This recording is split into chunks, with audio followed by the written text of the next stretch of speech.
here! Where? Here! I'm the only stick with eyeballs!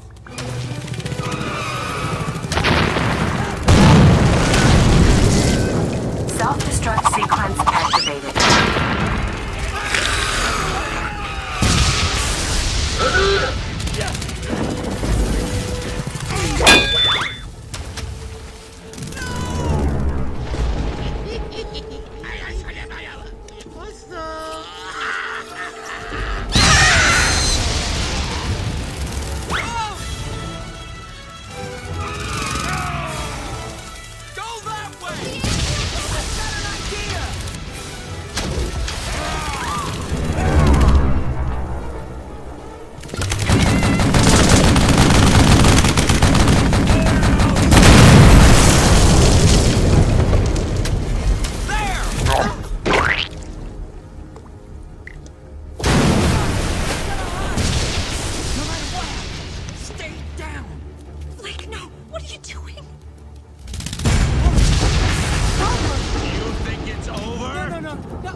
All your little stunt did was buy them time. No, please, please, Hopper! I'll have more Grasshopper and be back next season, but you won't.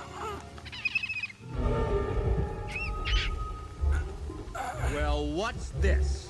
Another one of your little bird tricks? Yep. Are there a bunch of little girls in this one, too? Hello, girls!